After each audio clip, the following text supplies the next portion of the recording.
Hey, I am Russ, and I am not a financial professional. I'm a welder that barely made it out of high school and joined the Navy, where I learned nothing about investing or saving money. Now, around 2003, when I was 25 years old, I started paying into my 401k, buying mutual funds, and I didn't have a clue what the heck I was doing. And I think around that time, I was putting about 1% and sometimes 3% of my pre-tax income into the 401ks. But I really started learning about investing in 2018 when I started with penny stocks and then graduated to swing trading and then eventually found the glove that fits perfectly with dividend investing. So back then at 40 years old, our net worth was about $100,000. And now at 47, we're about 85% of the way to being net worth millionaires. But I want you to check this out. One of my all-time favorite articles is from the Motley Fool, and they say that 92% of professional fund managers cannot beat the S&P 500 over a 20-year period. You can read this for yourself. I'll have it linked below. And also, George Soros said, good investing is boring. If investing is entertaining, you're probably not making any money. And this is why 76% of my wife and my net investment portfolio is in boring,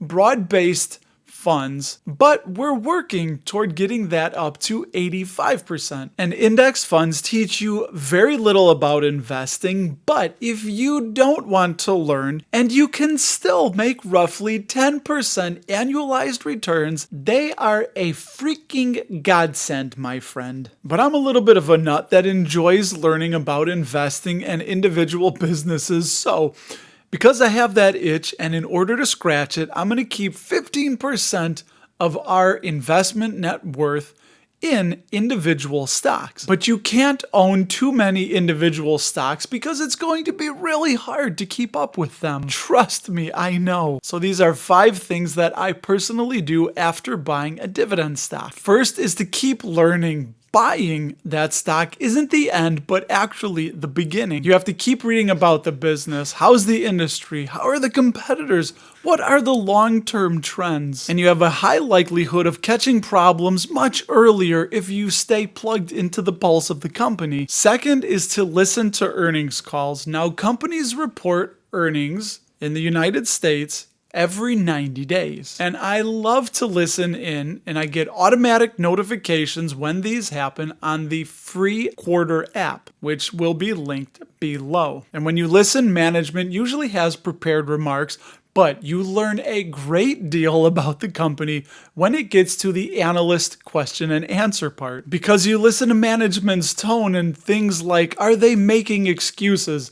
Do they sound confident? Are they avoiding questions? Are they sounding like a politician? You will get fantabulous insights into the people that are running the company and supposed to be making the money that you've invested with them grow. Third, and this is an important one, you always have to check up on and keep tabs on the payout ratio. A simple rule of thumb, if you don't want to pay attention to it as closely as some of us do, is every earnings report, every 90 days, use that to check the payout ratio. The simplest way to put it is if the company makes $1 and they pay out 60% of that as a dividend, they have a 60% payout ratio. But if it starts creeping up too high, like over 70 or 80% for most companies, that is a bit of a red flag. Now, if you're a cheapskate, you can use the free version of Seeking Alpha for this. You go to Dividends, and in that section,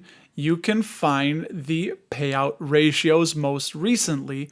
You won't get a lot of historical data using the free version, but it is better than a stick in the eye and not knowing any numbers about the payout ratio or trying to calculate it yourself. Now, there's 2 payout ratios to pay attention to. The first is the earnings per share payout ratio, which shows how much of a company's profit per share gets paid out to shareholders as dividends, while the free cash flow payout ratio shows how much of a company's actual cash flow gets paid out to shareholders as dividends. And the key difference is that earnings per share uses a accounting profit, which can include non-cash items, while free cash flow uses real cash the company actually has available. Now, with a lot of free sites, you'll get what you pay for, and Seeking Alpha has a fantastic, almost too in-depth freemium version that you can use. But if you're serious, you probably want to invest in good data sources, and I think a great option to at least try is Seeking Alpha, and I have an affiliate link below where you can save some money on an annual premium subscription, and I'll get a few bucks kicked my way at no additional cost to you. Moving on to number 4 is to reinvest those dividends. We call it DRIP, D-R-I-P, or Dividend Reinvestment Plan. And of the 2 ways that you can do this, the first one is the automatic DRIP. You toggle it on at your brokerage to reinvest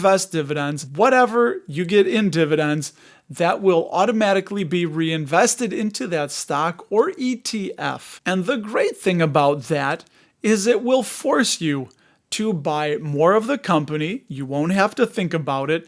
And when the stock price is high, you will be buying less. And when the stock price is low, you will naturally be buying more. And the second is what I do. It's a strategic DRIP where I let the dividends pile up. Oftentimes I cut those with new and fresh cash, and then I strategically deploy that into something that I think is at a good valuation or a position I'm building up. But either way, the snowball is going to keep growing. And fifthly is you have to have your own conviction. You can't borrow conviction from someone else. Well, you can, but it might not work out so well because price drops are going to happen. And if you have no idea why you own a stock, chances are when it could be a great time to be buying more of it, you might panic and sell. So never buy a stock just because I did or anyone else did. Believe me, I know I may have done this 1 or 13 times. Because if you were to copy me on buying Nexstar Media, ticker NXST, and the price plummets or I suddenly sell, what are you gonna do? So you need to have your own conviction before you buy. You need to have a thesis and a reason for buying that stock.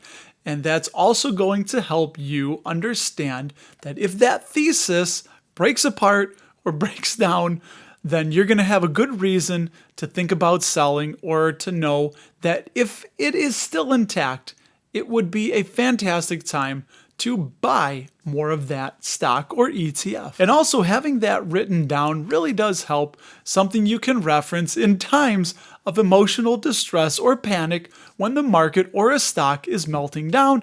You will remember what the heck you bought that thing for. And even better, leave a comment below where we have fantastic community members standing by 24/7, 365 to answer your questions. But yeah, in all honesty, we have a community. There's things like AI right now, ChatGPT, Claude, all Perplexity, Gemini. They can help you answer questions at any kind of level that you can ask them. If you want to see what I'm buying, if anything, on a daily basis, follow me on Blossom. It's got a beach you can dance to. It's from Canada and it's expanding, and it's a fun environment of investors just talking about investing and finance. And in this floating little box next to my head, Jeremy from dividendstockpile.com and myself had a fantastic crash course conversation on the high dividend ETFs that are all the rage these days. So if you want to learn about that and hear what we had to say, click that floating little box and we'll see you there.